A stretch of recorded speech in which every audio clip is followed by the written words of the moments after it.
doing our own video, actually. Willie T. I am the Senate. I am the Senate. No, you will die. And Look how I big am this recording. is on me. Oh, comment down. Power! You're right over there? Unlimited. Oh, hey. Brock Lesnar showing up on Raw next week. Wow. Can we talk about how like none of the main championships have been defended in like a hot minute? Well, it looks next week, United States Championship, Ray versus Andrade. No, I mean like the WWE Championship and the Universal Championship. Look who has them. Yeah, And people then- who have children or just don't want to show up on Raw. Ooh, Yeah, tag this team is gonna- titles next week. Triple That's threat. gonna be fire, and I think the Street Profits are gonna win. Paul Heyman's running the show probably. Yeah. Street like Ravens. Oh, aren't they supposed to announce the third member of commentary tonight for Raw? Are they? They're supposed to. Who knows? Oh, segment. This is a Lana segment. Probably. Oh, it's the wedding. Oh, God. So many roses, or whatever the lilies it looks like. Oh, they have people on the stage. Jesus Christ. Nice. They have white mics. Someone's popping out of that cake. It's better be Ruru. If it's not Ruru, I quit. Are we getting the show on the road? Yes, please. Yeah. Just keep in mind I might like have outbursts about this wedding. Goodness. All right. What's our safe word? Wedding. Wedding. Okay. All right. 3, 2, 1. Wedding. Wedding. Wow, Bobby Lashley, you couldn't wear some fucking sleeves on your fucking... I was just gonna say he's in a fucking like tank top. What a prick. No tie? Prick. You fucking savage. God, the dude's already married. It's the frattiest thing I've ever seen. This is disgusting. Anywho, take 2. Wedding. Wedding. Welcome to 2020, ladies and gentlemen, where you have just realized that in a past life, Lars Sullivan did porn. And not the porn you think. Ladies and gentlemen, welcome to Kings of the Rings podcast in the year 2020. And it is the award show, the Diamonds of the Decade, a once-in-a-decade show, quite fucking literally, where we highlight the best of the past decade from 2010 into 2019. I'm your forever Diamond, the Royal of Royalty, the Universal Royalty, as some people said in a past decade. My name is King Ricky Rose. You can find me at Ambassador Biggs, of course, on all social media. You can find this podcast, Kings of the Rings podcast, on their social media at KOTR_podcast on Facebook, on Twitter, on Instagram. You can find and listen to us each and every week by subscribing to Wrestle Addict Radio, where all podcasts can be found, and follow Wrestle Addict Radio at addict_wrestle on Twitter, and Wrestle Addict Radio on Facebook and Instagram. I'm looking at the results of the Diamonds of a Decade, and some things are going to shock you, some things are going to be kind of a status quo, and I think we might have. What matters? Well, here's the thing: we might have a couple of ties. Ooh. God fucking damn it! So we can't. All right, no, we can't have ties. That's not allowed. We're gonna have to try to figure something out on the fly. But anyway, from decade to decade, the person that will pretty much always be by my side as long as I drag him to wrestling events all the time and make him lose all of his money and make sure that he never prospers in anything else. Will Tereshak, how are you? It's all right, Ricky. I got my new microphone and it sounds like this all the time. No, I'm just kidding. Please don't tell me you auto-tuned yourself. No, I did auto-tune myself just a little bit. But no, I turned up. It's me. It's really T's and Thomas, ARASHUK. Check out this new microphone spun on the fucking Patreon, guys. That's how big this is. Much bigger than Lars Sullivan, let me tell you. Not Stop stroking your microphone. I've heard from Kate. Ooh, this stroke, dude. I've been waiting for this microphone since I started podcasting, so let me enjoy this, all right? Let me just revel in it. Let me just hear how the crisp... Stroke away, why don't you? You see how much better I sound than you guys. You guys gotta get on my fucking level. But of I course, don't at all, actually. Instagram. Don't follow me on Facebook. I don't even use Facebook. My cousin wished me something. I didn't even respond because I don't use Facebook. Tears and What a Thomas. dick. What a UK. Hey, dick. Josh got me toothpaste for Halloween. Not Halloween. Yeah, it's for Halloween. She got me toothpaste from an Amway scam for Christmas. All right, so I don't want to talk about it. I hope you guys enjoyed your Christmas. Mine was fantastic. I got a brand new blanket. I'm so cozy. Kate Murphy, did you get that costume you're wearing for Christmas? It's me. It is me, Kate Murphy, and I'm dressed up as a bear. Kate Murphy's a furry tonight, folks.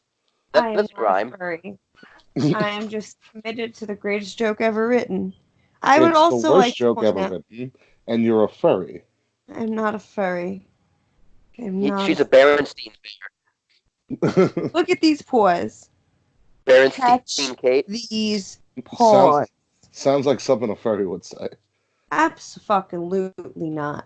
And may I just say that I should be the diamond of this decade because I sat through Yeah, Lars Sullivan's porno. And You willingly sat through. Not only did you willingly sit through it, you then distributed it across Yes, I many did. platforms, I thinking that sent it to we the Wrestle would. Addict Radio Patreon group me. So you if you thought that subscribe we to would our actually Patreon listen to that for bullshit or watch $5 that a month, bullshit? I will send you Lars Sullivan's gay porn. Yes, because that's the one thing that's going to get our numbers up is gay porn, illegal gay porn You never know. distributed by Kate Murphy. It might. It might. A lot of our Sex does sell. If gay porn doesn't, furry costumes will. Yeah. My God. No.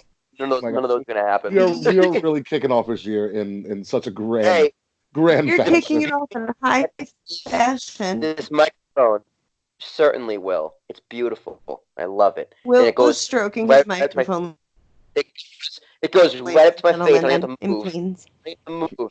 It just I talk That right sounds into it. I don't like have to the move. guy I don't Lars have to Sullivan fucked. Get ready for the money shot, Will. Hold on. Oh God. Just for you, Kate. All right. That just How you doing? So what's our first category? hold on. I just need to take a breather. Real quick. Oh my God. All right. Yeah. So we're Singing in auto tune. All right, continue. all right. So we had. You said you breather. I gave you a breather. Singing auto tune is not a breather. I've listened to enough T-Pain in my life. Damn it. Anywho, we've had a. You know. You know, for auto tune to work, you actually have to be able to sing, right? I got money in the bank. No. Stop. In June or July. No, God. For the love Get of. your towels ready because it's about to go down. I'm on a boat. I'm on a boat. Everybody look at me because I'm sailing on a boat. There's a lot of great auto tune in that song. Right. Anywho, so we had a really great, awesome turnout. Over 3,300 votes were casted for our Diamonds of a Decade, celebrating the best of wrestling in the past decade. So what we're going to do right now, we are going to go through each and every category. We had 10 different categories. I'm going to tell you who the nominees were. And we're going to go through the winners and analyze the results just a little bit. That's pretty much going to be the entire show. We're going to slowly bring our way into 2020 and thinking about the past. And then we're going to talk about the future moving forward. So the first category that we have was the tag team of the decade. Okay. So the tag team of the decade. The nominees were the Usos, the Young Bucks, War Machine, aka the Viking Raiders, LAX, aka Pride and Powerful, Team Hell No, Gallows and Anderson, Red Dragon, or you could have picked your own person. So the winner. Wait. Before we actually announce the winner, can we guess who we think won? Me and Sure. Kate, since Vicky, you already know that's cheating. Well, I made Kate, the you can go form. first. Who do you think won? Who do I think won? I don't know. I voted for the Young Bucks. I feel like they did like the most this decade. I also voted for the Young Bucks, and knowing our audience as well as I do, I think they probably voted for Team Hell No. So, Ricky. And the winner is... And the winner is, with over 1,100 votes, they've been down since day one-ish. The Usos beat out Really? everybody as the tag team of the decade. You know what? That's totally fair, because they 100% deserve it. I'm just surprised. I'm also surprised, but like the Young Bucks have just been so I don't know. Have they been revolutionary? I mean, Yeah. I'd say more outside the ring than inside the ring. With the Sure. Elite, the Bullet Club, their merch, and AEW. But I mean, I guess people vote for different categories for different reasons. I'm not going to shit on the Usos for winning, because that is an excellent pick. They have been like pretty much the definition of tag team wrestling, as long as they're not drinking and driving. Yeah, right. Exactly. There are plans for them to return. I don't know how solidified those plans are, but there are plans in the works for the Usos to return, which would be a great thing because AEW's tag team division is doing mighty well. It's And phenomenal. Tag team is the best part of AEW. It's really the only watchable part, mainly because four-fifths of their matches are tag matches. So, Thank God for that. So I will tell you, the Young Bucks did come in second with 900 votes. mhm. There was a tie for third between Gallows and Anderson and LAX. Interesting. Yeah, War Machine got Hell no, I think one vote. 100 votes. If I can look at oh, sorry. So there are people who voted for like other. Someone voted for Heavy Machinery. Mm. Yeah, that's totally Mr. France. Heavy. Who wrote in Heavy Machine? I thought it was Dave.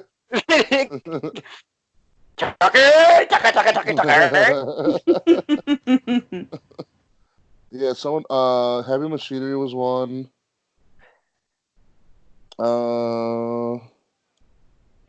If Nate was silly, he could be like Otis Dozovich. And someone else also wrote him a New Day.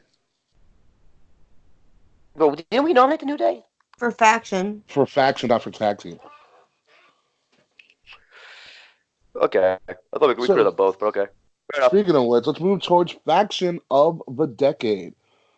The nominees for faction of the decade were the Undisputed Era, Le Bullet Club, the New Day, yes it is, the Shield, Nexus, and Aces and Eights. And I will tell you right now, we're gonna go. I would like to predict With 0 votes, Aces and Eights. 0. Yes. All right. Well, no, we got to guess. Kate, who do you think won? I think we won. I think we're faction of the decade. Us? Yeah. No. Kings of the Rings podcast, faction of the decade. This is But a in all tough one. Knowing our seriousness, audience, I think it's Bullet Club. I'm gonna go with the Shield. I think the Shield deserves it. And I was so dead on the money with the last one. I think I know our audience better than anyone, so I think I'm gonna go with the Shield. And the winner is. We're gonna go. This one's pretty controversial. So like I said, Aces and Eights was in last, with 0%, with 0 votes. With 100 votes, and technically in third place, the Nexus. Okay. In third place. Okay. With a tie for second place with 400 votes each, the Undisputed Era and the New Day. Wow. Okay. And with first place, it's our first tie of the night. God damn it. With 1,200 votes each, the Bullet Club and the Shield. All right. So I think this is what we have to do. Since there's 3 of us, we each have to vote for one of them and give it a final decision. That's perfect. All right, so you and Kate will go out, and I'll give the final decision. Okay. Okay, Can I just Bullet say Club. though that it being tied between the Shield and Bullet Club is the most wrestling Twitter thing I've ever fucking heard in my life. It's the Wednesday Night Wars just on Thursday. Yeah. All right. I vote for Bullet Club. Reason being. My reason being, even though WWE is more accessible and the Shield is arguably like commercially more over, Bullet Club, it's the shirt of the decade. It's the most iconic thing, and you cannot go to a wrestling event. You cannot go to a mall. You can't go to a lot of places anymore without seeing a Bullet Club shirt. You obviously have never been to Indiana late at night. No, I have not. Oh, there's no Bullet Club to be found. There's bullets, but no Bullet Club. There's clubs and clans, just no bullets. Yeah. Bullet Club is inescapable in the wrestling world. I'm gonna go with the Shield, because as everything Kate just said is completely right, and as great as the Bullet Club is, when we kind of break it down, they really followed the same path and did everything the NWO was. It pretty much copied the NWO, just making it different in their own way.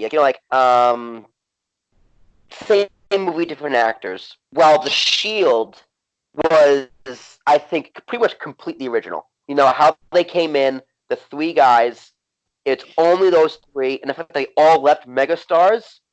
That's something you just don't see in wrestling, especially with factions. I think that just gives them the edge, because you can't name another faction like the Shield. Evolution maybe, but Triple H was already established, and Ric Flair was their manager, and Randy Orton is the son of a Hall of Famer.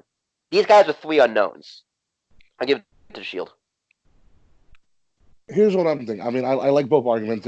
You cannot escape the legacy that the Bullet Club and, most importantly, the separatist faction known as the Elite have left on the wrestling world outside of wrestling. That's the big thing, outside of wrestling. When you're talking about inside wrestling, when you're thinking about shock value and shock factor, you had three relative unknowns, a former football player, a Hispanic indie kid from Iowa, and a crazy white guy with the death matches. You put him in a you put him in a WWE ring.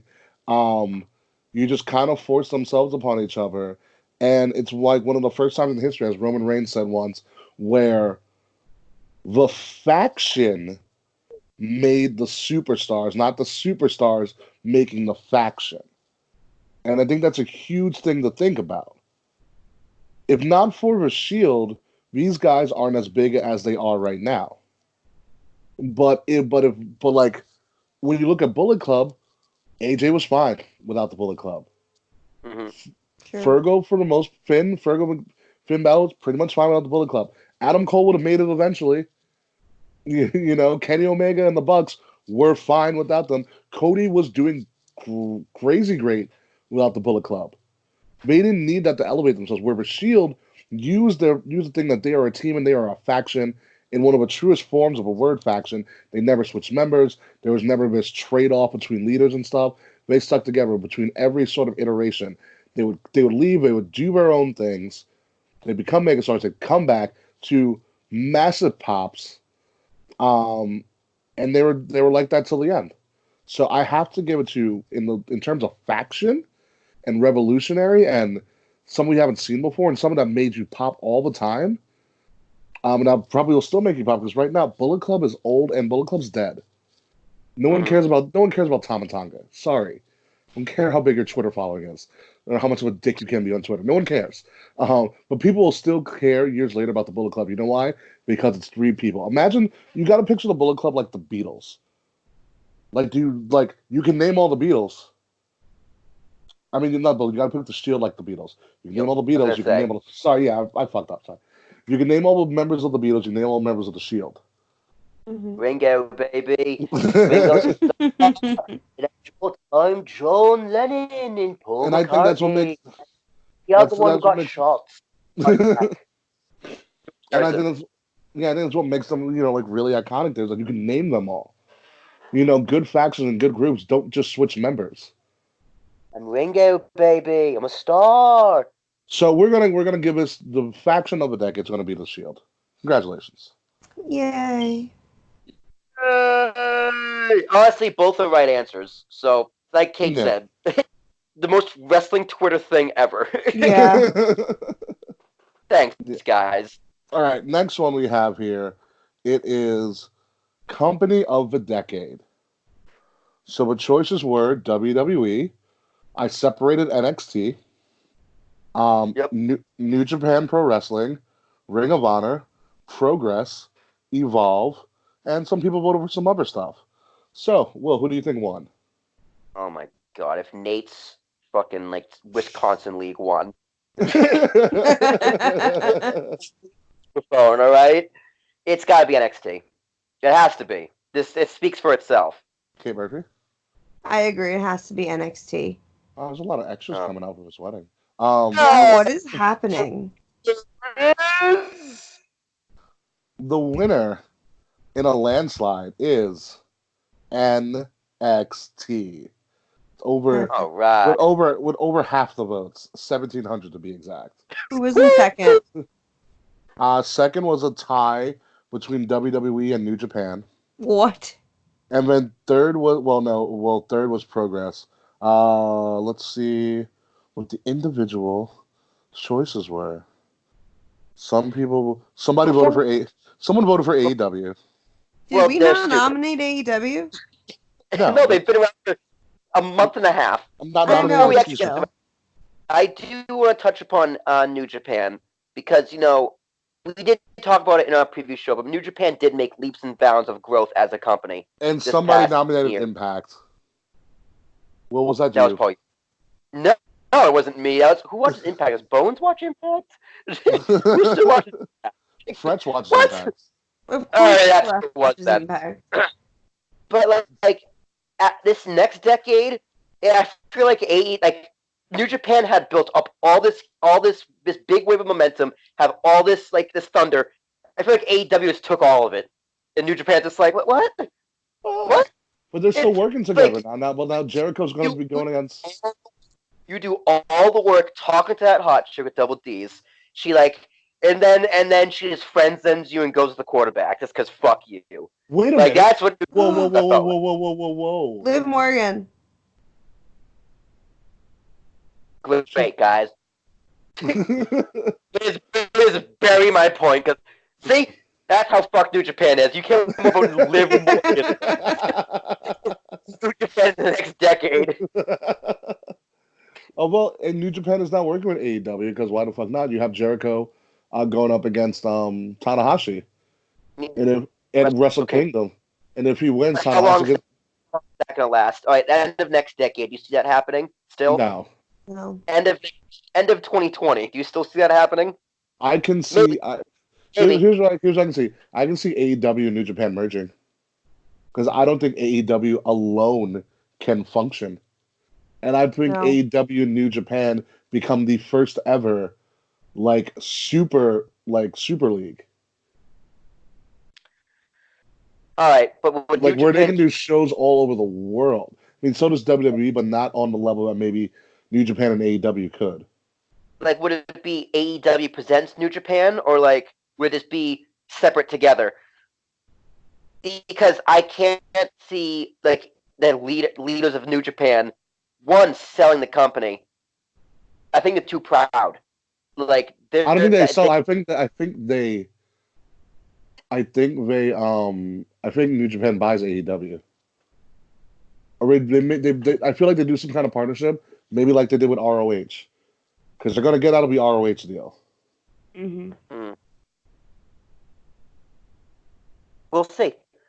It's interesting. New Japan. It's going to be interesting.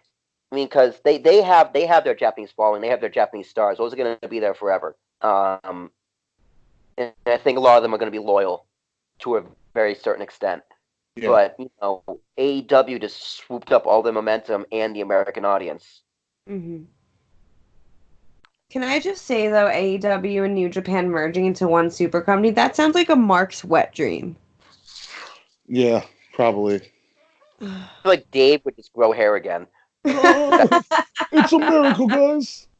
He would grow a full head of hair.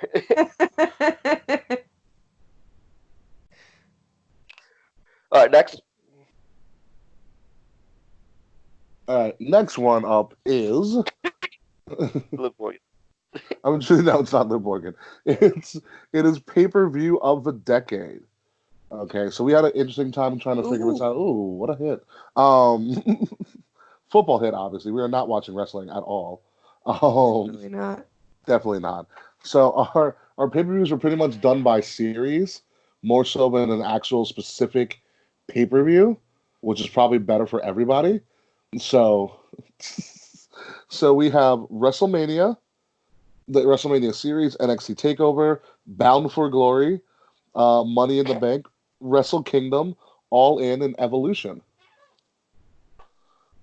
So, who do you think won? I voted for Evolution personally, but I feel like McMania is gonna win. Well, what are your thoughts? This one's another tough one. I think this one might be a tie between Mania and Evolution, but if I had to give it the edge, knowing our audience as well as I do, I'm gonna say it all night.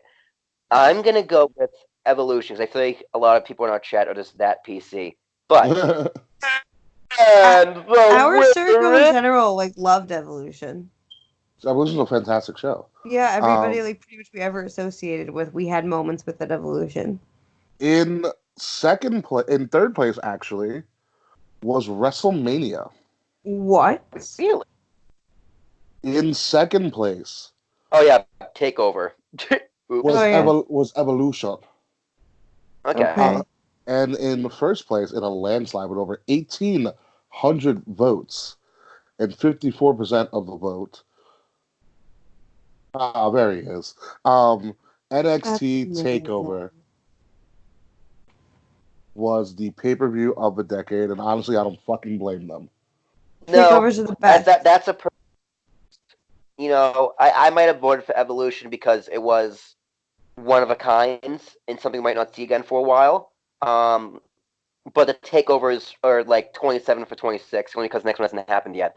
Like, that's how good takeovers are. Hasn't happened yet already counts. Can I just say I'm so excited for Blackpool 2. I can't wait. I mean, then you also have the one in Portland. That's it. No, February, right? February 16th. Birthday. Yeah, I know. Blackpool 2 is the end of January. Is it Rumble weekend? I don't know, actually. Oh, new shirts. Nice, new merch. Anywho, folks, we're going to take a quick commercial break. When we come back, we're going to go through some of the other parts of of our Diamonds of a Decade. And after that, we'll discuss everything else that's going to go on in the future of Wrestle Addict Radio and Kings of the Rings podcast. So take a deep breath, folks. Welcome to 2020, and we'll be right back. So Rusev Day has a new fucking shirt, and now she's teaming with Liv Morgan. This is a trip. I don't know what the fuck I just watched. Well, what did you know what she said? What was the closed caption on it? My closed caption didn't work. I saw nothing. I'm guessing what happened. I saw some strange man come out. Then Liv Morgan came out in a half blazer, half bra. Then Ruru jumped out of a cake. We saw Lana's panties. That was pretty great. Yeah. All these are good. These are all great things, but I don't know what happened. Let's go on. I'm gonna go on Twitter and see what happened. I'll Twitter and find out. Yeah, I'm gonna Hulu Raw Tuesday this because I'm off tomorrow. Lucky you. I was also fucking off tomorrow. You work at a bar. No, like my actual job. Oh. Well, most places I feel like are off tomorrow. Oh, it'll be a ghost town, like going to work.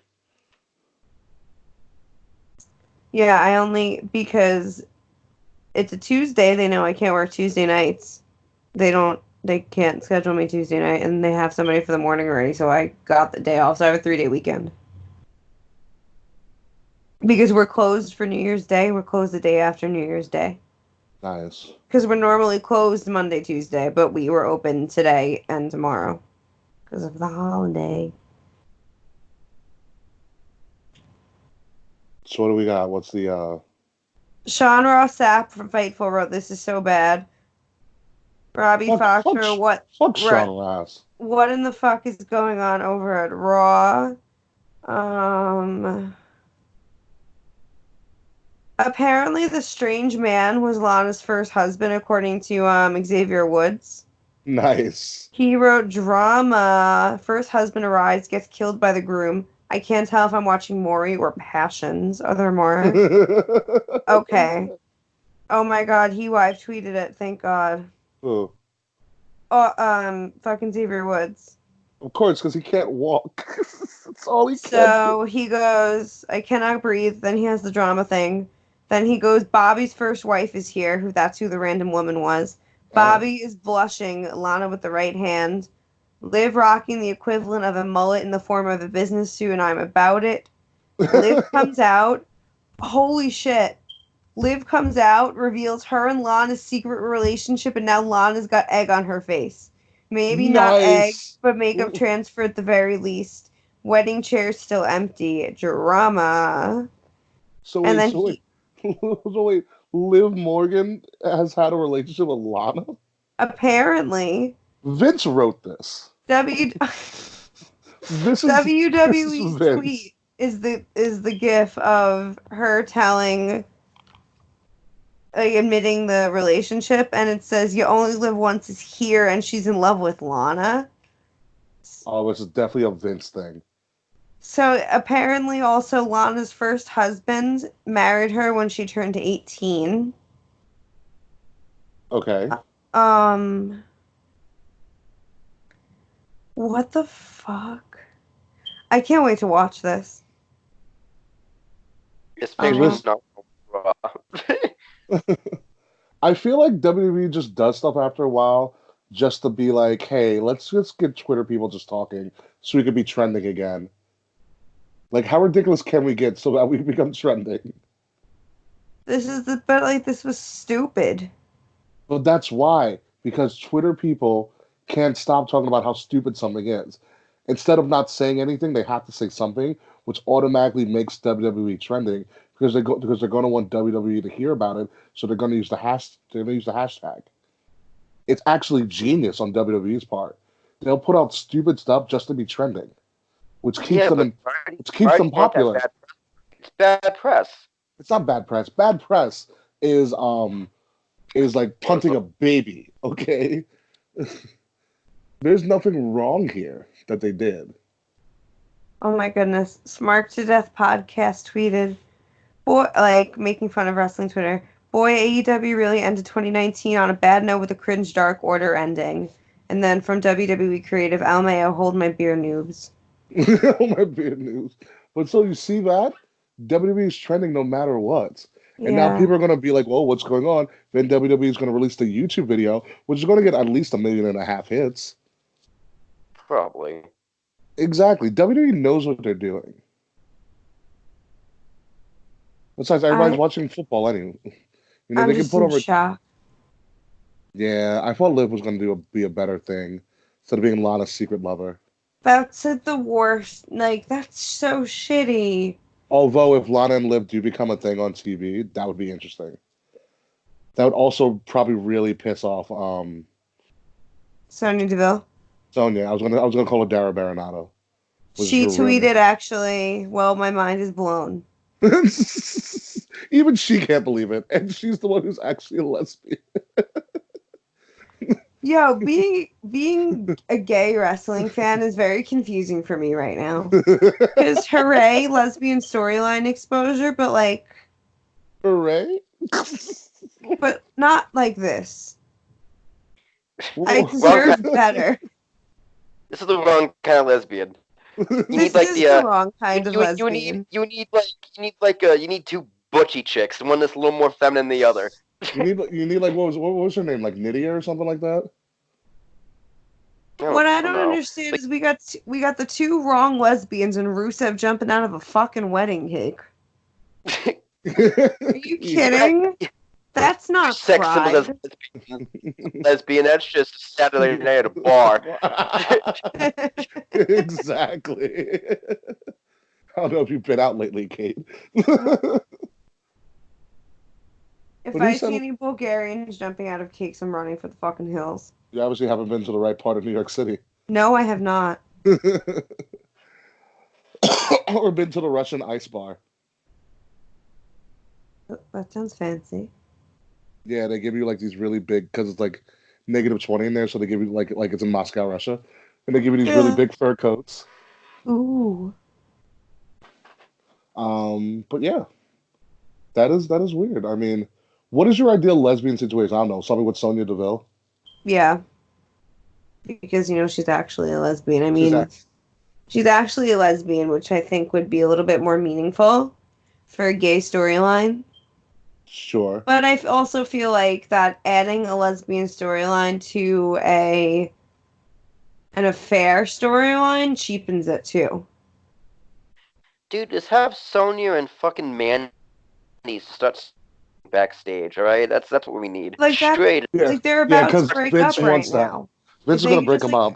aggressively make out, that would be fine and more acceptable than what we're getting with Lana and Mandy I'm and Liv surprised. Morgan.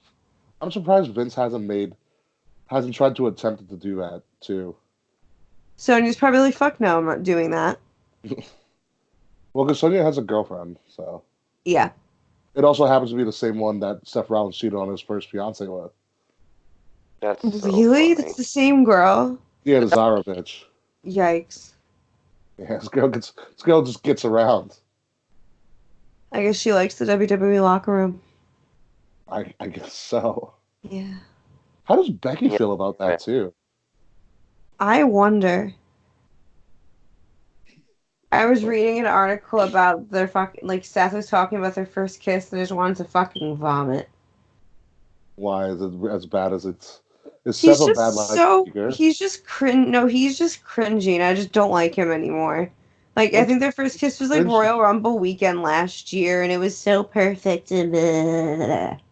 God, you've been scored way too many times. If you want to turn Seth Rollins like uber heel, make it work, have him fucking turn on Becky on TV. Well, yeah. You know who what that the would main event work. I want at Otherwise- WrestleMania? Let's have Alright, Seth Becky versus Seth in the main event of WrestleMania. the first ever intergender match and Becky wins the world title? Yeah. Let's do it. The man versus the bitch. Bitch. Let's bring it back. Yes, please. It's 11/19. Although you know who I worked on who turned uber heel after he like turned on like his manager or chick in storyline? Who? Austin Theory when he turned on Priscilla Kelly. Mm, Remember we were there, Will? yeah, that was so sad. She was so hot. Yay. Yay. He was like, now that I've got this belt, this lovely championship belt, Priscilla Kelly, you're fired. It just walked out. So good. By the way, Will, did you see NXT this past week?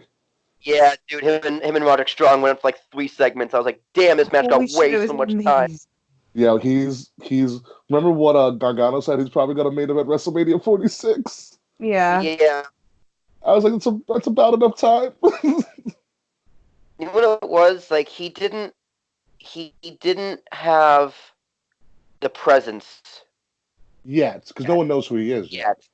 Let him, But as he came out, like he didn't look as confident. as he used to be. Yeah, like it doesn't evolve. Like I mean, granted, it's his first time out there in front of the NXT crowd, but people did know who he was. They were cheering his name. Put on a hell of a match, but his character and his presence have some work to do. You know what it is? They just need to give him a microphone. Yeah. Let him speak, feature him a little bit more, and then get that cockiness out of him. Or they can even do the same thing that give him a manager, and then when he makes a big, fire the manager. And he's That's a child. smart. I have a sick feeling they're going to pair him up with Kona Reeves within the next month. I thought I told you. I'm the finest. Yeah. Calling it now. Austin Theory and Kona Reeves within the next month are going to be going at it in NXT. No, Austin, they're going to protect Austin Theory. And they put him with Roddy? Well, that's what I'm saying. Kona Reeves will be his little jobber. Maybe. Kona Reeves has not won a match on NXT in I don't know how long. A long Conor time. Reeves hasn't even been featured in NXT for a He while. was on UK like a month ago and got murdered. Speaking of NXT and stuff, so apparently, Evolve has partnered with NXT for WrestleMania. They're doing like an NXT after show. What does that mean? Meaning like Evolve's doing a show after Takeover Mania weekend, and it's going to involve all the NXT superstars. Shut the fuck up. Yep. Dude, I'm gonna be too tired. That is true. Well, you're not going to be there. I You're know. not going to be there. Do take Yeah, I'm over earlier.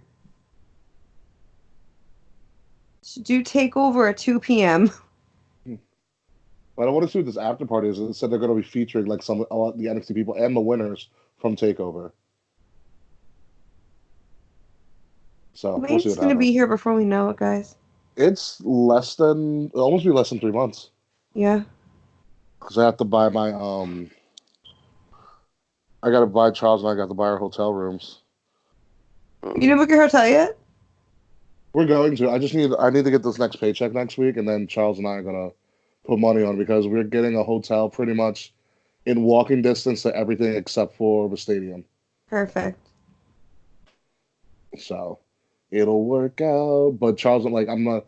It's not like I'm getting like a condo or like a hotel property. We're actually gonna be in a hotel. So like Charles, I'm not splitting a room with you. Okay. And Charles like I have a shit ton of Marriott points. I was like, perfect. So we're trying to get this Marriott by the Riverwalk. And it's in walking distance to Access and walking distance to all of the Amalie Center. That's helpful. Yeah, you got to think. Could walk to Access, get all my shit, walk back.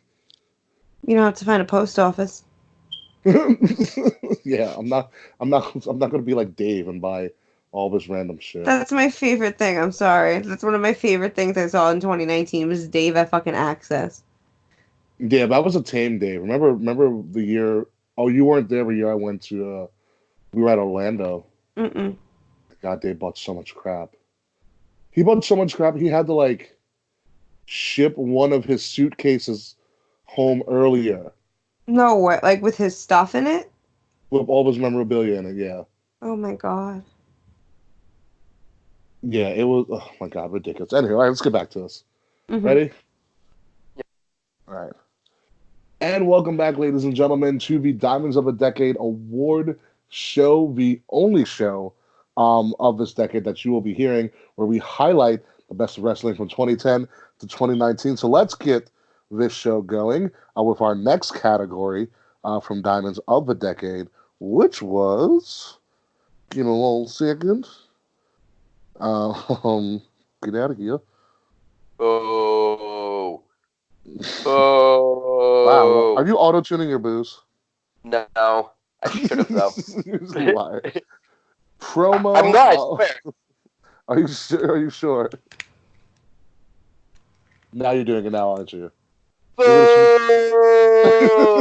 Boo! Oh We gotta put on a God. delay. Boo! Oh my God. Anywho, Boo!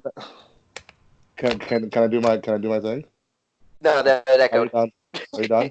Yeah, done. Are you Done. done? All right, good. All right, promo of the decade, folks. So the categories were nominees for promo of the decade were obviously CM Punk's pipe bomb, the Daniel Bryan retirement, anything by Broken Matt Hardy, the Miz talking smack promo, Roman Reigns getting booed after WrestleMania, anything said by Paul Heyman, Also, Mark Henry's fake retirement off that salmon suit. my personal. Didn't vote for it, but my personal favorite. That suit is great. And Edge's retirement speech. Underrated. Very underrated speech. And your winner. There you go. We got a guess, Ricky. Get with the I know. format. All right, me and Kate are both going with the pipe bomb, right, Kate? Yeah, obviously. Nothing was better than the pipe bomb. And the winner is with 63% of the votes and 2,100 votes total. Jesus. The CM Punk pipe bomb. I was so afraid it was going to be something else. Hey. Yay! That's We have the smart problem. Like, what? listeners. Second place was actually the Miz Talking Smack promo. Yeah, that's a very close second. That was great. There was one person who voted for something else. What was it? It was actually, which we should have put in there, which could have actually been a promo, but it's actually like a segment, the Festival of Friendship. That was one of my favorite moments of the year, just in general. Of the decade, yeah. Mm-hmm. All right, so here's where things are going to get real interesting, folks. We now have Rivalry of the Decade. Okay. And a tie. I will murder someone. Your nominees are Gargano versus Ciampa, Okada versus Omega, Charlotte Flair versus Sasha Banks, The New Day versus the Usos, AJ Styles versus Kurt Angle from the Impact days, Heyo. The Miz versus Daniel Bryan, and John Cena versus The Rock. So, Will, who do you think won this one? Oh, well, John Cena versus The Rock definitely got 0. You're incorrect on that one, actually. Really, I am correct or am I incorrect? You're incorrect. Wow. Thanks, Mr. Fretz. I'm gonna guess Okada Omega. I feel like our fans just love the Indies way more than I do. Kate Murphy, what do you think? See, I also agree that our fans probably voted for Omega Okada, but DIY, I'm sorry, that was the best. It is the best. It's the best. DIY is the actual best rivalry of the decade, but Omega Okada is mark fodder. Great, though. Great mark fodder, but still mark fodder nonetheless. And the winner is... With 45% of the votes and a total of 1,500 votes, the rivalry of the decade is Johnny Gargano versus Tommaso Ciampa. Yay! Let's go. In second place was Okada versus Omega with 700 votes. What a shock. And in third place was The Miz versus Daniel Bryan with about 400 votes. Somebody did vote for something else, which I am going to find out what it is. So you got to find it. Oh, someone said Okada versus Tanahashi. Also a very good choice. Tanahashi was dope. Let's keep this thing moving along here. Oh, yeah. It's about to get real saucy. Oh, yeah. Female superstar of the decade. Your choices are Charlotte Flair, Tessa Blanchard, Sasha Banks, Becky Lynch, Asuka, Paige, Nikki Bella, Ronda Rousey, and Bayley. Kate Murphy, who do you got? My wife, Becky Lynch. Will, who do you have? It's definitely a tie between Charlotte and Becky, but I'm going to go with Charlotte. And the winner is... Ladies and gentlemen, it is a tie. Shut the fuck up. Both acquiring about 30% of the votes and 1,000 votes each. Charlotte Flair and Becky Lynch. Yeah, do it. It's Charlotte. In third place was Asuka. In second place is Asuka. And third place is Paige. Someone voted for somebody else. Bayley got none. Sorry. Bayley sucks. Bayley sucks. She's the only Grand Slam out of all of them. Still sucks. She's the worst out of the four, but she's not like bad. Right? She sucks. I hate Bayley. Someone said Manami Toyota. Who? What? Manami Toyota is a Japanese star. Mom and Me Toyota? What? I heard Mama Mia Toyota, and I'm like, No, It's Mania. Here I go again. It's Monica Turner. Can you sing ABBA in autotune, Will? No, please No. stop No. That's It's actually called chorus, not called auto-tune.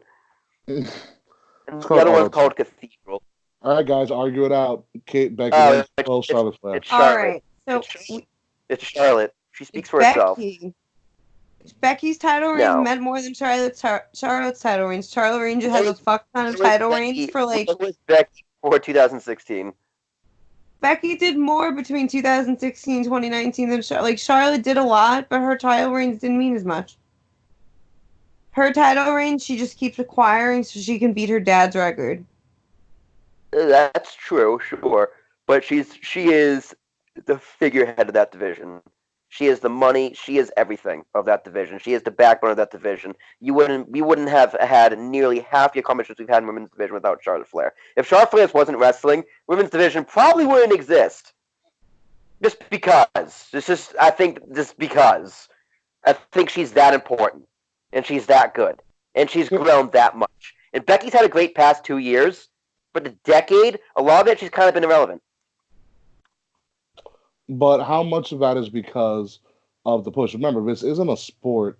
This isn't an organic sport. This is an inorganic sport. And how much of that is because of, one, her last name being a Flair and the whole legacy thing, and how much of that is WWE pushing Charlotte Flair down our throats? I mean, they do the same thing with Randy, because Randy was a Norton, he was a legacy. We do that to a lot of the legacies. Doesn't mean that they're the doesn't mean that they're the best. In Charlotte's case, she's really damn good. Okay, and she's a standard bearer, but she was made the standard bearer over other people who may have been equally as good and might also be as popular between the actual hardcore fans. Here's some things that Charlotte didn't do. Okay, Charlotte has been great. She's put on some matches.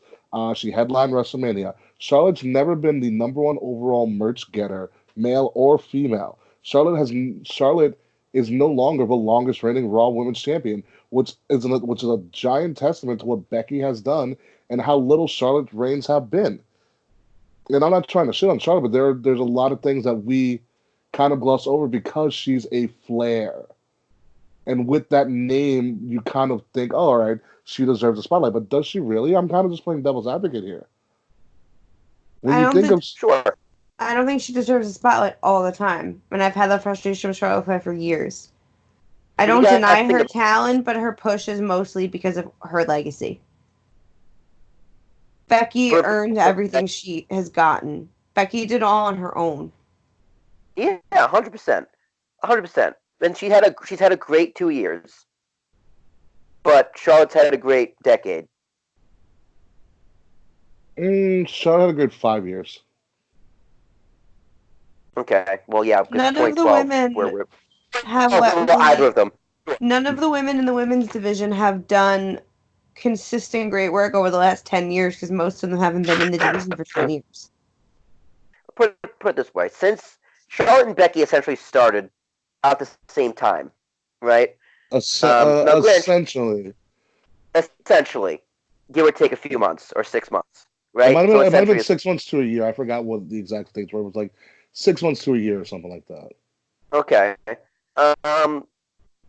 And think of like the growth. Charlotte's pretty much been on top, whether she deserves it or not, for that whole time. Becky had to claw and scratch her way up there, and at times she's kind of pushed and pulled with that top spot between her and Charlotte. But Charlotte's has been very consistent. I don't think she's really been pushed on our throats. Like, she was wedged into the main event of WrestleMania. But that's because it was her spot to begin with. To say she didn't deserve it, I think is just factually inaccurate. To say Becky deserved it over her, you can make that argument. But to say Charlotte didn't deserve it, period, no. That was her reward for carrying the division, along with Ronda Rousey, even along with Becky Lynch, on her back for years. Like, that match with Natalya at NXT, that was arguably the start of the women's evolution. Like, the real one. That's a great match. Like, exactly. And then, she made the NXT women's division immediately relevant. And if that doesn't happen, Becky doesn't happen. Bayley doesn't happen. Sasha doesn't happen. WWE put this faith on Charlotte, who was incredibly green at the time. They put the And she, faith. They put the faith in Natty to carry Charlotte throughout that match, and they put the faith in a Hart versus a Flair rivalry that they hoped wouldn't get old and wouldn't get stale if it was two females instead of two males. I don't think it's putting it on Charlotte. And even though Charlotte and Natty put on a great match, it was a very well talked about match. What is still the match that everybody wants to see in NXT, whether it be a live event, whether it be during any sort of it's break? true. It's Sasha and Bailey. That is the match that put the This women's conversation. but that's the match that put the women's revolution into the spotlight. It wasn't Charlotte and Natty. That's an afterthought when they talked about it. But the match that made it mainstream, Sasha Bailey won. Of course, 100% agreed. That's my match of the decade. Don't get me wrong, but that match doesn't happen without the belt being relevant by Charlotte. It was barely relevant by Charlotte because who had it before that? The belt was relevant by Paige. Paige brought out the belt to Raw. Paige beats AJ Lee for the Divas title, and because of that, they made Paige relinquish the NXT title. That's why the belt was up for grabs. And they did a tournament, which included some of the other WWE superstars. Okay. But Becky is still not in this conversation at all. Where does Becky come in? This is a big part of the decade, so it has to be Charlotte. It's not a big part of it, decade. I think it's the beginnings of what women being relevant. But again, it's also, but also it's also you go to an old trope. It's an old, old gimmick. All right, we have Hart versus a Flair. Let's just put them in and see what happens. But also, it's a lot of trust on Natty more so than I think in trusting Charlotte. Well, that's Natty's role in the women's division. Is she is good enough and trusted enough to get the future over. Absolutely. It also takes tango, Ricky, and Charlotte did hold her own. She did hold her own. 2 to 10, and Charlotte did hold her own. It takes 2 to tango, but it takes 1 to lead. That's if you actually, true. If you actually do ballroom dancing, yeah. 2 to tango, 1 to lead. Don't you I do, by the way. Yeah, well, I stopped my lessons ran out, and I didn't want to pay $1,200 to do a new one, so a new set. So that's gonna be postponed. But yes, it does take 1 to lead. So that is very true. And Natty did do her part there and put Charlotte on the map and got the wheels spinning. But again, this is a big part of the decade. This is what, 2015, 2014? When that match came on. Yeah. I actually don't remember exactly when that match came to. I feel like it was 2014 because that happened when I was in my wrestling blackout and I didn't know what was happening at all. Because in 24, well, because you think the first match ever on the network was Cesaro versus Zayn in a 2 out of 3 falls. It's a very underrated match. Mm-hmm. And the network came out in 2014. WrestleMania 28, 29? Wait. No, the network? Shortly after that. Was the match on the network? The Charlotte match? Yes, it was. So it had to be after 30. So it's 2014 then. It's probably 2014, maybe even 2015. I'm not, like I said, I'm not sure off the top of my head. I would have to say within the first year. All right. So you're talking 6 years of Charlotte being built, as opposed to Becky Lynch, who really, really became huge in the past 2. Granted, she's humongous and the biggest women star in the world right now. But that's right now. You got to think of the whole decade. It's down into the decade. If you want to go Woman of the Year, yeah, it's Becky, hands down. But not talking about the year, talking about the decade. But who's done more? But who's done more with less? It's about how you think about it. Who has done more with less? Someone got the rocket strapped to her back. The other one didn't. Charlotte had the rocket strapped to her. Becky built her own rocket.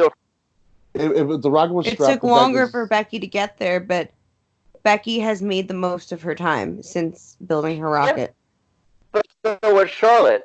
Everything Becky's done, Charlotte was right there with her. Becky even feuded with her to help her launch her career. Yes, because Charlotte was where she is today. There because of who she is. Yeah, so you can't say Charlotte being some fucking tap dancing leprechaun at NXT, and look what she is now.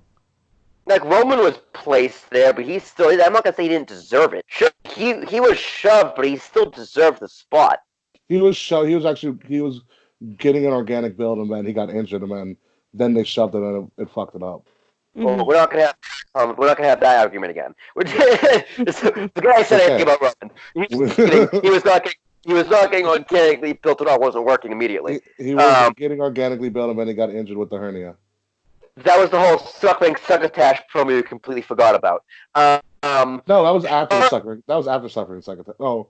That was after he came back from his injury. He came back. And then maybe you're right.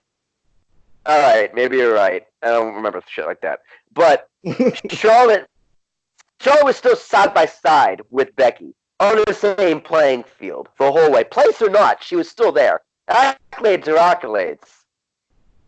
All the four horsewomen have actually drastically different accolades. You know, Charlotte was the first to main event a pay-per-view with Sasha. Sasha and Bayley were the first ever women's tag team titles holders. Bayley's the first ever Grand Slam champion of the women's division. You know, Becky's the first two belts. Becky's the first two belts. So it's really hard. I mean, they pretty much like shielded like kind of the four horsewomen, where we all have kind of semi-different accolades, except the Shield are all Grand Slam champions, so they're not really that unique. Yeah. In and of itself, be it as it may. You can't like gauge an importance on any of those accolades. So at the end of the day, who really any funky. individual person feels is the most important, like people value different things from wrestling. Yeah. Well, I'm voting Charlotte. Kate's voting Becky. And the winner is, after all things considered, you know, you look at a lot of the legacies and a lot of the moments, and I think it goes down to moments. You know, moments that'll live in history. And I'm quite frankly, they're kind of tied in moments. They've all had their moments. You have Charlotte Flair winning, you know, the women's triple threat. You have Becky winning the main event of a triple threat. You know, you have Becky with the two belts. You have Charlotte, you know, main event in the Hell in a Cell. You have Becky being the Stone Cold Steve Austin like merch getter, and kind of leaves you wanting more. Be it as it may, Charlotte has kind of run her course, because Charlotte has, like Will said, been kind of put in the place of the just the foundation and the corner piece of the women's division moving forward, where Charlotte's about to kind of, I think, fall out into the sunset within the next, I don't know, half decade, and Becky may still be going. Definitely. You know, so I think in that case, it's not a knock on Becky at all, because I think I'm more of a Becky fan than I am a Charlotte fan. But looking at it objectively, I think Charlotte's best years were in this decade, and she's going to ride out into the sunset this upcoming decade. So I'm going to give it to Charlotte Flair. Hey, I'm surprised, but hey. I'm not. I mean, you gotta look at it. I mean, Charlotte solidified Becky's kind of on the rise. Yeah. I mean, Becky has a lot. Becky is yet to peak, if you will. Yeah. Charlotte's peaked. I can't wait when we do the show again in 10 years and Becky wins. Well, it shouldn't be that hard. Or it could be somebody else. It could be Bianca Belair. It could be Chelsea Green. It could be Izzy. It could be Izzy. How old is she? Like 15 now? It's not. It could be Izzy. No, I think Izzy's like 10. 13? 12 or 13? I don't know. She's 7th grade. Yeah, she's like 12 then. She has her own 12 or 13. She has her own Twitter show. Damn it.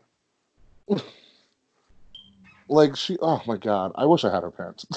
Right. I want to do a podcast with Izzy. This is going to do a podcast. This is going to make us famous. Yeah. Right? Seriously. We'll need to beat each other's heads off next. Male superstar of a year. Of a decade, actually. Just be pretty easy. It's AJ Styles, right? Nominees, I'm sorry.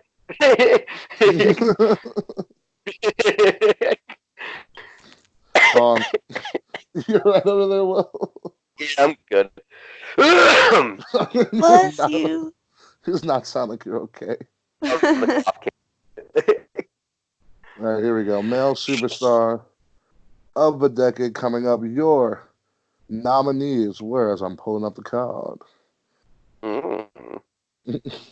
Wow. Kenny Omega, Kazuchika Okada, Chris Jericho, Brock Lesnar, AJ Styles, Roman Reigns, Daniel Bryan, The Miz, The Undertaker, and Pete Dunne.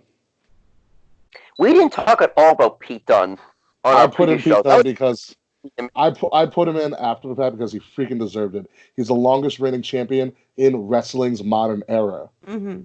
He deserves to be put in there. 600 plus days as champion? That's insane. No one does that. Better than Oscar's record. You know, it's going to be interesting over the next decade to see who beats Pete Dunne's record. And Pete Dunne defended the title across pretty much every continent and a bunch of different indie promotions around the world. All right. Well, I'm guessing it's AJ by a landslide. Kate Murphy. I voted for Daniel Bryan. I feel like the only other person that he's experienced so many highs and so many lows and experienced so much throughout this decade. And he's just overall one of the best. Well, it wasn't Daniel Bryan, but we'll go backwards. In third place, And the winner is in third place with 15% of the votes and 500 votes total, Roman Reigns. okay. Respect to that. Mm-hmm. In second place with 24% of the votes and over 800 votes total is Kim. no, it's Power Rangers actually, but it is Chris Jericho. I'm very Okay.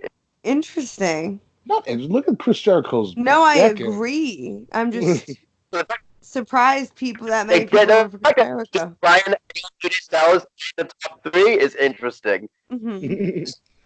The tie.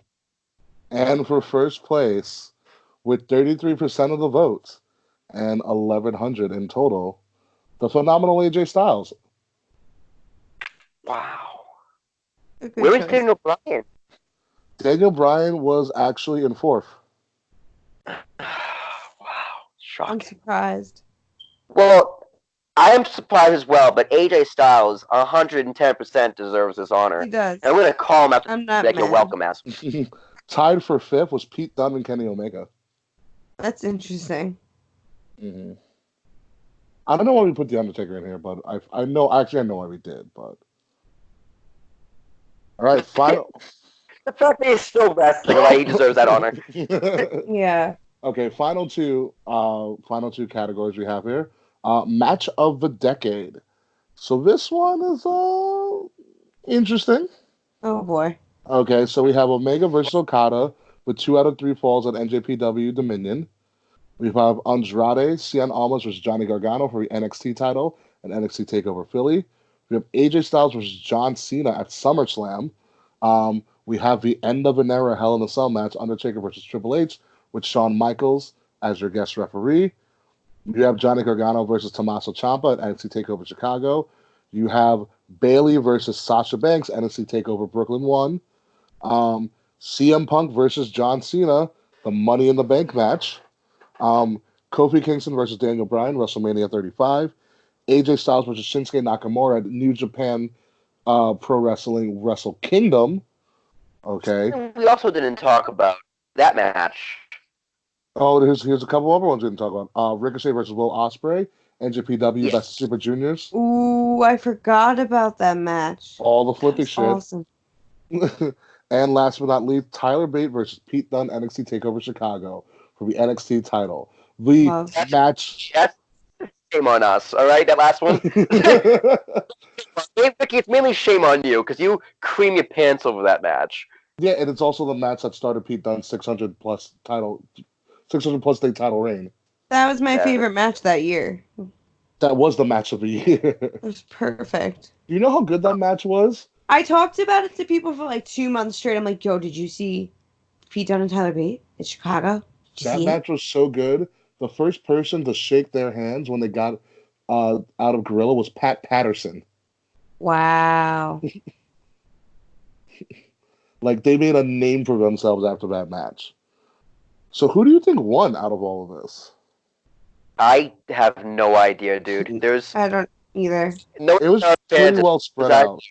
out. I voted for Punk and Cena, but I know no one else voted for it but me. I will tell you that Punk and Cena actually got a good amount of the votes. The winner only won 24% of the votes. All right, hang on. I'm gonna guess it's Kofi Kingston, Daniel Bryan. No, actually. I All feel right, like well, it's something yeah. from New Japan. I don't think WWE won Match of the Decade.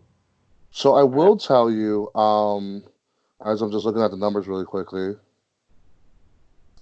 in third place was actually CM Punk versus John Cena. Oh, okay. Tied for second Oh no. was Bailey Sasha, and Tyler beat Pete Dunne. Okay. And the winner is With 800 votes total and 24% of the votes, Omega versus Okada, the 2 out of 3 falls at New Japan Pro Wrestling Dominion. I'm not fucking Go shocked fuck- at all. fuck yourself, guys. I hate all of you. Ricochet, Will Ospreay got nothing. Styles and Shinsuke got nothing. Excuse me? Andrade and Johnny Gargano got 200. Styles and Cena got 100. End of an Era got 100. Gargano and Ciampa that was Takeover New Orleans, actually, got 300. And there were 2 people who put in their own stuff. What did they put in? I'll tell you right now. As it loads up.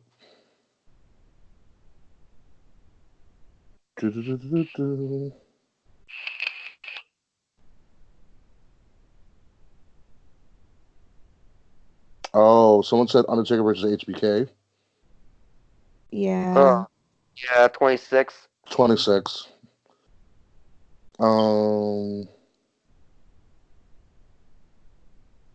And I think that was, unless someone put in like another iteration like Gargano and Ciampa or something. But yeah, that was that. All right, final one. Was it moment of a decade that we said this was for? Yes, moment of a decade. Yeah. So, male superstar, too. Oh, we already did that already. Sorry. Yeah, AJ Styles. Moment of the decade. Sorry. Good night. Night, bro. I will tell you, moment of the decade is going to be surprising, but not surprising at all. So That doesn't help in one way, shape, or the other. exactly, you're welcome. So moment of the decade, your nominees were Sting debuting at Survivor Series, It's not that. AJ Styles debuting at the Royal Rumble, Not that either. Undertaker's streak ending at WrestleMania 30, It's not that. Maybe. the Out formation, of anger, go for it. the formation of AEW, If that Oh. wins, I swear to God. the All In pay-per-view, No. Kofi Kingston winning the WWE title at Mania 35, Roman Reigns announcing he has cancer, the debut of the WWE Network, the Matt Hardy Ultimate Deletion Series, Shane McMahon returning to wrestling back in Detroit, the Cena Squash at SummerSlam, the debut of the Shield, the heist of the century, and last but not least, the Nexus invasion of Raw. All right. I Yeah. voted for Kofi. I'm also going to go with Kofi. I think, knowing our fans as well as I do. Don't know him at all. Nope, I have been over pretty much all night, except AJ Styles. Because I'm on Twitter all the time, guys, reading all your tweets. I feel like our fans voted for AEW. I feel like I did too. And the winner is... All right, so let's break this down a little bit. All right, let's break this down. In third place, with 12% of the vote and 400 votes in total, the debut of a WWE Network, third place. Wow. I'm surprised. I don't even know if I voted for that one. I probably did. That You're the was one your who- idea. Yeah, you made the argument for it. You I know, I fucking you love had an that. passionate argument about the WWE Network and how you're a day one subscriber. It transcended wrestling, baby. It transcended your decade in wrestling. It did. transcended my life. All right, Kate Murphy. It transcended my entire life. I thought that was my job. Wow. All right, enough. The show's Wow. almost over. What Eric there. In You wouldn't second you place, wouldn't get your SummerSlam, Dave Murphy. Ayo. Ayo. Ayo. In second place, with 600 votes in total and 18% of the votes, Kofi Kingston winning the WWE title Oh at no. WrestleMania Damn. 35. Still low. And in first place, with 39% of the votes and 1,300 votes in total, your winner for the moment of the decade, the most iconic moment of the decade, I'm scared. a moment in which you will remember this decade by, is the Undertaker streak ending at WrestleMania 30. Wow. Which just goes to Yeah. prove how really depressed wrestling marks are. Yeah, man. It's hard. Guys. It's a hard one. It's difficult, It's a hard one to get over. right? Dude, the fact that we met the shocked face guy at the WAN party. Yeah, You met the shocked face guy? yeah, because Yeah, he was there. he's a Oh, friend of that's Lisa's. Black dude with the glasses, like the what shirt Yeah. or whatever. I forgot what his Yeah, name. like I forgot what his name was. we He's really great. Travis or Terrence or something. We met him, and he still looks like that, dude. He's still shocked. Well, because that's his Wow. face. I felt bad for him though. I mean, I don't know if you got to talk to him or whatever. I He's like, did, yeah. Sorry. yeah. I mean, he does work out in out in the Midwest now for his job, but it was more so he can't he doesn't like to go to wrestling events anymore because people just know who he is now, and so he likes to watch wrestling kind of in peace. He's like, I watch wrestling with my grandmother, and we just watch it in silence. Like we never really reacted to anything, and that's just how I naturally would react without saying anything. And now he really can't go anywhere without somebody trying to get a photo with him or something. Like it's That's so sad. yeah. It really took away from. I mean, it's kind of a sad story. But I mean, talking to the guy, like I said, Like contact us. no, people are still gonna know who he is. But like talking to the guy, great guy, awesome guy, really cool, down to earth dude. So it was a really huge surprise that he showed up at the Ram party. I was like, holy shit, you know. No, so someone told- What's up? I didn't know him until I think you told me, Ricky. Yeah, you know what it is? I saw him make the face in a photo for somebody, and I was like, holy shit, Funny. That's awesome. you know. And then Dave and I went to see an indie show. All right. Yeah, I so guess that that was a our decade. Diamonds of the Decade. What did you think of the results, guys? I'm happy. Me too. I liked fighting. You combative motherfuckers. And everything. But yeah, no, I thought it was good. Thank to everybody that voted. All of our hundreds and hundreds of or thousands and hundreds or whatever, 3,300 people that did vote. So we do appreciate it. You know, and it is now the year 2020. So happy New Year. Hopefully you guys have survived. And gotten through all of your hangovers. I sure as hell am barely surviving my own. Um, but it's a new year. There's a lot of new things that have happened. We have left some people behind, unfortunately, in the year 2019. As of this recording, obviously we know that Not Drama Soap Opera left about in November. We have just had earlier this week in 2019 the final gift of podcast ever, which oh god, yeah, I don't want to get into that. Sad. Yeah, I'm so yeah, sad. yeah. Just if you're listening, Lance, we love you. We hope all is well. Don't be afraid to ever reach out, and we're always thinking about you. You will forever be pretty much the godfather and the foundation of Wrestletic Radio, just because you never stopped until you pretty much were forced to. So God bless you, man. So like I said, you are always in our thoughts and prayers. And I hate to be saying thoughts and prayers. It sounds so fucking PC. But know that it comes from the heart. And we also have the fourth wall has broken their own walls down and have left Wrestletic Radio. So I know what you're thinking. It's just us, Kings of the Rings podcast, and it's the people that are consistently changing the game and somehow getting all of these freaking interviews, like Drew McIntyre. Like That what? was a Merry Christmas present. You know, But I will break down our own profile and let's kind of shoot from the hip a little bit. We had a very serious discussion, um, about whether or not Wrestletic Radio was going to continue, and the consensus was, and wasn't even close, was that we are not stopping. Okay, we are not. Um, we are not gonna. This isn't a rebuilding. I don't want to be consider it a rebuild. I barely want to even consider it a rebrand. I consider it more of a retooling. Okay, we are upgrading, not in the sense of we're getting better shows. I don't know if you can ever get a better show than the Get the Podcast, but we are going to find, and we are actively looking for, and maybe we have already found the next batch of amazing wrestling podcasts that are going to be joining our network and are going to continue to keep wrestling real in many different and varied perspectives that you may have never heard of before or maybe never even thought about. So we are going to continue to expand your minds this year in 2020, and continue to bring you a product that is diverse, that is varied, and that is something for everybody in the wrestling world. That is my kind of personal goal for Wrestle Addict Radio. We are bringing new people in, and we will all be debuting them sooner rather than later. So stay tuned for the evolution of war. We might have to call this modern warfare, but maybe if I get the rights from EA. Will, do you have anything to say? Good luck. Thank you. Nah, I'm sleepy, bro.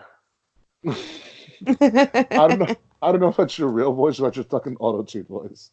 Nah, I'm still real. I'm not doing any more auto tune, although I might do it for the outro. I haven't decided yet. It's an asshole. Kate Murphy, do you have anything to add? I'm very excited for the next step in Wrestle Addict Radio, and I am excited to take over the world with my friends. Oh, it's wait you guys get the effect I put on and the winner is. It wasn't the monotone voice, it was something a little different. You'll see. You'll like it. Oh gosh. Yeah, it was a monotone. I can't wait. Whatever it was. It's something special. Oh no. It's something very holy. Okay. All right. Oh. Yeah, Kate and I are going to be coming out with some stuff, so we're going to be giving you the goals are going to give you a lot more content, a lot more often. Kate and I are finally going to debut Love and War, and do a whole bunch of other stuff there. I'm going to be doing some own personal podcast stuff. We're going to have a lot of fun shit going because, this is something that we enjoy, and that's something that we have to always remind ourselves that not only this is a hobby and potentially be something very, very great down the road, it's also something that we enjoy, and we have to make sure that we still continue to enjoy it for as long as we can. And by the way, eventually. What's up? I'll get the rest of Wars eventually. Yeah. And also, merch is coming. We're all starting the merch store, so you know what that means. Women's underwear. Ladies' thongs are coming. Can't wait. And leggings. Leggings, too, as well. We are going to bring in leggings.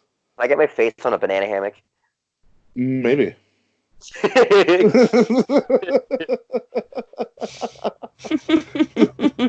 We'll have Lars Sullivan wear it. Oh, fuck you. I don't want it anymore. I don't want it anymore. I don't want it. And on that note, folks, cue Lars's music. This has been the Diamonds of the Decade award show where we celebrated the best in wrestling from 2010 to 2019. That decade is now over, and we are now going with a clearer vision into 2020. That's probably the last time you ever see me or you ever hear me do a 2020 clear vision reference, which, to be honest with you, I'm probably fucking lying. Anywho, this is King. I hate you so much. This is King Ricky Rose, your host of the Kings of the Rings podcast and your general manager of Wrestle Addict Radio. Find me, Adam Dash the Bigs, on all social media outlets, Facebook, Twitter, Instagram, Snapchat. No more Bumble, because I'm about to call it quits on that. Find Kings of the Rings podcast at KOTR_podcast on Facebook, on Twitter, on Instagram. Listen to us each and every week by subscribing to Wrestle Addict Radio wherever you get all of your podcasts. And follow Wrestle Addict Radio social media at addict_wrestle on Twitter and Wrestle Addict Radio on Facebook and Instagram. We have new people coming, new, young, hungry people, maybe even a young lion here or there, coming into the fold. So all of that will be revealed soon. And of course, what's up? I said woof woof. That's not what a lion says. Rawr! That's not what a bear says either. Get out of here, Kate. A bear Listen, says, I will have a big. no. Will, take it over. Oh, right, ladies and gentlemen, if you like this sound effect, it's the chorus with the reverb. God. Because it's a one and only. Yes, it's me. It's Willie T. You can find me on the gram. Just remember, folks, you need to be able to sing to make autotune sound good. T is in Thomas. A-R-A-A-A-A. S-H-U-K. Kate Murphy, you can go ahead. I turned it off. It is me with my normal voice, the Kate Murphy. You can find me dressed as a bear on Instagram at the Kate Murphy, on Twitter at _ the Kate Murphy. I'm ready to enjoy the new year. You know, Kate, I'm I so feel happy like I just put these sound effects in my mixer. You actually get a mixer, you can do them too. It's actually a lot of fun. you know, Don't Kate, I tempt feel me. like for our next Like, wrestling by the event, way. What? Kate, for our next wrestling event, you should come as the bear outfit. Oh my That would god, give I us should. that would give us a lot of notoriety. No, I should put the bear onesie on and then have like a wrestling t-shirt over it. Yeah. It's gonna be Yes. it's gonna be our next Evolve show. Oh my god. Wait, why don't I wear the bee onesie? True. I mean, we're gonna have B merch coming out soon too. I know. No, I you mean, gotta get a picture. Okay, you gotta get a picture of Daniel Bryan in the B outfit. Go, you're a B plus player.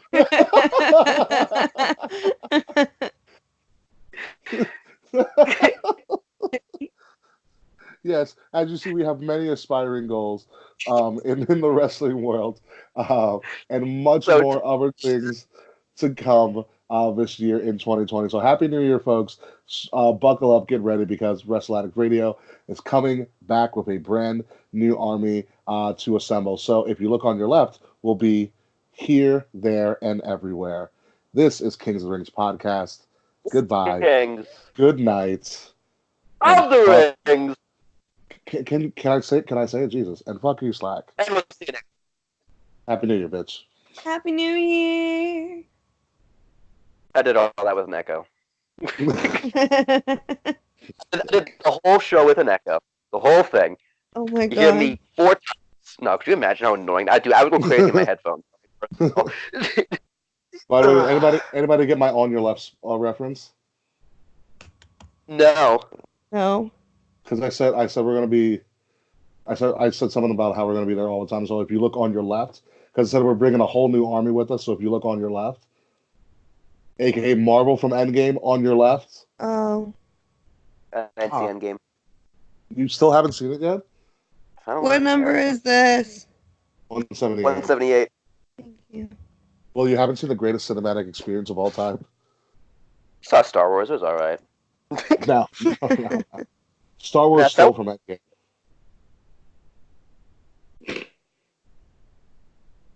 I left Endgame more broken, but I left Star Wars more overwhelmed. I think everybody was broken from Endgame. Oh my god, it was a wreck. Mandalorian. Yo, Oh, Mandalorian what was an ending. fucking amazing. Yeah, it was pretty amazing. Here's my one problem with it. It might be my one problem with Mandalorian. This is a show in general. Ricky, you watch it? I saw the last episode, yeah. Okay. Just the fact that they just don't know what the Force is. They just have no idea what the Force or Jedi are. I'm just like, how is that possible? How is that? Especially because Mandalorian happened 5 years after Return of the Jedi. That's what I mean. How is that literally possible? That you Because just because the Jedi are because they're presuming that the Jedi are extinct. Remember, Luke's in exile.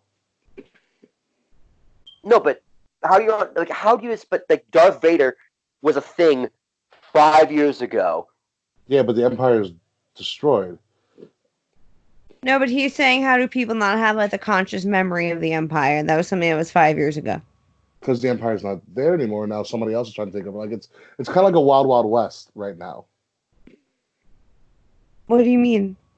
It's like it's before the First Order and after the Empire, so it's like a wild, wild west. But yeah, the Empire doesn't exist, but people still would have heard of it. Well, yeah, they talk about it. They talk about it with the stormtroopers. Yeah, But they like, they talk about the Empire all the time, but but not they like don't know like what the Force is. Like But the Empire, that's something I reckon like people like heard about. Like even if it was like but marketed the as an old Force wives' tale. maybe as You an old know? wives' tale, but like if you don't really see it all the time, like the Force is only used for certain people, so it makes sense why they wouldn't know about it. but they never like hear about Who really? All right, think about it. In dude, any of the you Star didn't even know Wars, what Jedi no, was. in any of the Star Wars, who really talks about the Force? Okay, besides the Jedi and maybe some higher up people in the Empire. Yeah, But sure. people still know that like Jedi are different and are Yeah, but that's special. when they had Jedi. Okay, even the Mandalorian Dude, didn't know what a Jedi was. in the Mandalorian's lifetime, Jedi existed. Yes. No, in the lifetime of Mandalore, Jedi existed. The Mandalorian is not from Mandalore. Remember, Dude, the really? But Mandalore is a he's Like, still old family. enough to have lived in a time where the Jedi existed. No, he wasn't. yeah, like the Empire only But was remember, he was a years. he was a child when he got found, so he doesn't really know about anything. Yeah, but who says that was more than 20, less than 20? And also, he got raised up in the way of the Mandalores. And by the way, Mandalorians and Jedi don't really like each other. No, No, not at all. exactly more reason why he would want to know what the Force and Jedi are. That But you if don't you know but what if, but, the enemy but if they is don't exist, why tell them about it? because they're sworn enemies. Don't you learn their history? That was They, only like 30 years ago. That's like people today not knowing what World War II is. People today don't even know who Michael Jordan is. People know Jordan. Kids today know Jordan more for his shoe than they know him as an athlete. Oh my God, I literally had a kid like ask me I made a Michael Jordan reference because it was when I was still working at T-Mobile. One of my coworkers was turning 23, and I'm like, "Oh, it's your Jordan birthday," and he's like, "What?" And I'm like, "What do you mean, what?" Like you're turning Michael, 23. It's your Jordan birthday. He goes, "Jordan who?" And I'm like, "Michael Jordan." He goes, "Who's Michael Jordan?" And I'm like, And Kate, you should have said you're fired. I quit. That's what I would have said. I would be like, you know what, you're fired. He quit before I did. it's like go fuck yourself with a capital F and a capital L. That's why I hate being like almost 30s because now like I have this knowledge that these fucking kids don't. Mhm, Like some of the people that work at the restaurant I work at are like in high school. mhm. And I just can't fathom it. Yeah, but also you think of the Mandalores, and like he's being taught in the way of the Mandalores, and that's not like they were enemies for a while, and that's only one. And the Mandalores are also they're grabbing people to keep the way of the Mandalore. The way of the Mandalore isn't to always fight the Jedi. We're not rivals. It just didn't like each other during a time being. Mhm. Dude, it just bugs me how people inside the Star Wars universe don't know about stuff that's Do common you know knowledge. how big the Star Wars universe is universe. in Star Wars? Like Mandalore is on like the outer realms of the universe. I know, but still, Technology But like exists. but also we don't. annoying. It's not like we're seeing all these planets on a map. Be like, oh, this is where the Force started here. Like we have no idea, like map wise, Right? where all They these they planets bounce are. back and forth like ping pong balls on a table. You know, like you don't No, really know the universe what's isn't going that on. big. The You universe have is light speed. huge, Now you have light speed though. but you can't light speed jump all the time. The universe is huge. And it's like, do you know how fast? You know what the speed of light is? Fast, Hmm. But to go fast. from one distance, like, do you know how many light years it would take for you to get from like Earth to Pluto? No, I don't. Exactly. Do Look you it up know? one day. Not off the top of my head. Okay. Do you have a guesstimate? I'll look it up. A guesstimate. Remember you're talking about the speed of light here. How many light years from here to Pluto? hmm I want to say. I don't want to say double digits. But I'm gonna go with like a 12. Oh, that's okay. That's okay. Hang on. I was like, that can't be right. 12 light years. The distance covers light a little under Oh no. 4.5 hours. Hmm. 4.5 hours. That is your spouting at the speed of light. So it took Because 10 years to reach Pluto, and Pluto is currently 4.8 billion kilometers, which is 2.6 billion miles from Earth. That's a distance that light covers in a little under 4.5 hours. CM Punk but tweeted the about the speed. Lana and Lashley wedding. But the question is, how fast is the speed of light going? That's what you have to look up.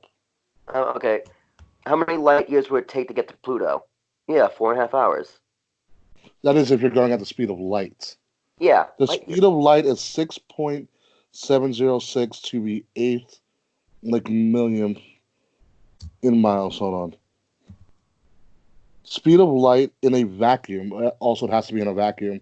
The universe would technically be a vacuum, is 186,282 miles per second. That's why it would take 4.5 hours. And there is no known spacecraft that goes that fast. Nope. Only in Star Wars. Exactly. That's why I'd say it'd take forever. Oh. A light year is 5.88 trillion miles. Dude, space hurts my head. Mm. Dude, like, Pluto's orbital period is 248 years. Yeah. Earth years, that is. Earth years, yes. So one Pluto year is 248 Earth years. People, just generations of people before Pluto even makes a lap. Yeah. Yeah, pretty much. So that's why it's reasonable that people might not know about half of that stuff. This annoys me. Because the universe is bigger than you thought. Well, no, well that's one thing, but I think it's just like, it doesn't make a good for like a good like in Force Awakens. That's something new to me too. Like Rey is so obsessed. Like obviously, she loved the rebellion. She had like that toy figure of the rebellion, and Mm-hmm. like he knows who Han Solo is, but she's like, Luke Skywalker. I thought he was a myth. It's like, but wouldn't you know that they were friends if you know Not Han Solo? always. It's little shit like that. It's just like, why do our characters need to be oblivious to the Force? Like, Finn is one thing because he was brought up as a stormtrooper, and there was a funny gag. How this goes, that's not how the Force works. But, like, bounty hunters like that, I feel like they should just know what it is, or at least have an idea. But Like, to he's be a but completely also he's a dumbfounded. Mandalorian. Like the thing with the Mandalorians is that all right, their planet's gone now. You have to keep the way of the Mandalore. The way of the Mandalore isn't to fight the Jedi. We actually don't know what the way of the Mandalore is. So it's more We don't. important for him. It's more important for him to learn the ways of the Mandalore and to be like, oh, there's this Jedi people that we kind of hate, or what he said, some wizards out in space. We're so. Show is amazing. Love the show. It just annoys me when people inside the Star Wars universe don't know things about the Star Wars universe. Well, the universe is so freaking expansive. Did you know that Anakin had a Padawan? Mm-hmm. No, Exactly, because you didn't watch the Clone Wars or Star Wars Rebels, no, which I is didn't. which is now canon. But I'm not in the Star Wars. I don't live in the Star Wars universe, though. Did you know that the thing at the end is at the end of Mandalore when Gideon Moff comes out of the ship is a dark saber. That was also a mythological thing that was in the Clone Wars.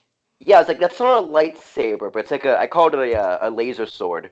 It's a dark That's saber, what I called it. The dark saber. That's interesting. Was it dark matter instead of light matter or light crystals?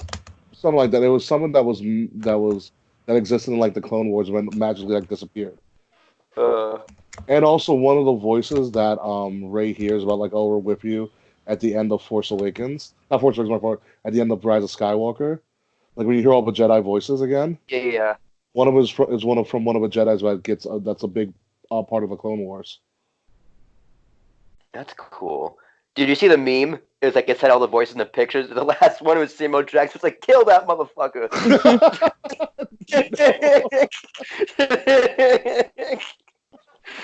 It was so funny. It just Mace Windu like sitting in his chair and saying, "Kill that motherfucker." I love that.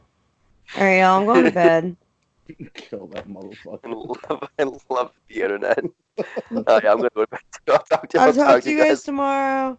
Toodaloo. Happy New Year, Good bitch. night. Happy New Year, I'll- bitches. I'll probably edit this on Wednesday. Woo. Bye. All right.